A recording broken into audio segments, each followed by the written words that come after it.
Le cas des mineurs non accompagnés est peut-être l'un des cas les plus complexes que les associations aient à traiter.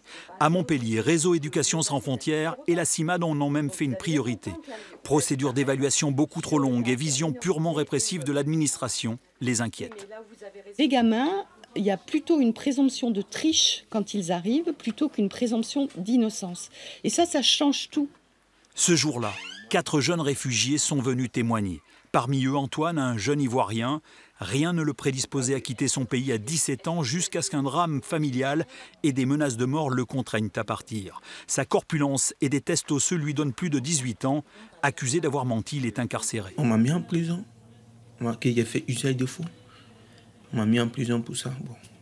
Mais jusqu'à présent, ils n'ont même pas prouvé pourquoi les documents sont faux. Moi, ma solution, bon... Souvent, moi, je me dis, ma solution, c'est de mourir, c'est ma solution. Ces derniers temps, la police aux frontières a renforcé ses investigations sur ordre du parquet. La chasse aux réfugiés qui trichent sur leur âge et la lutte contre les réseaux de passeurs sont une priorité. Dans cet océan de misère, les fautifs doivent être punis. Ils commettent des infractions, donc il est normal qu'ils soient jugés.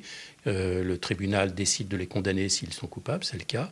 Et puis bien entendu, il y a des procédures administratives ou judiciaires d'éloignement, puisque ce sont des gens qui n'ont pas le droit de séjourner en France.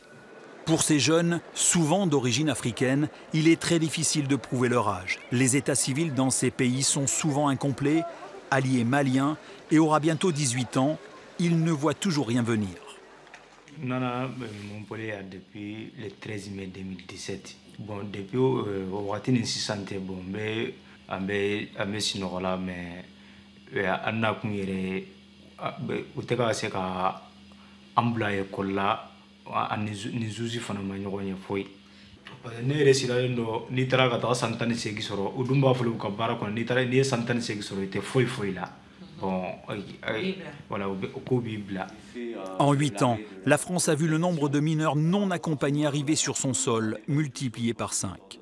Il est bien évident que quand on est en responsabilité sur des sujets tels que celui-là, on ne peut pas ignorer complètement les flux et l'impact des décisions qu'on peut avoir à prendre en termes d'appel d'air, en termes d'effets démultiplicateurs. Et la loi Asile et Immigration votée récemment ne prévoit rien de nouveau pour ces mineurs non accompagnés. 2 d'entre eux ont été condamnés récemment à 6 mois de prison ferme dans l'Hérault.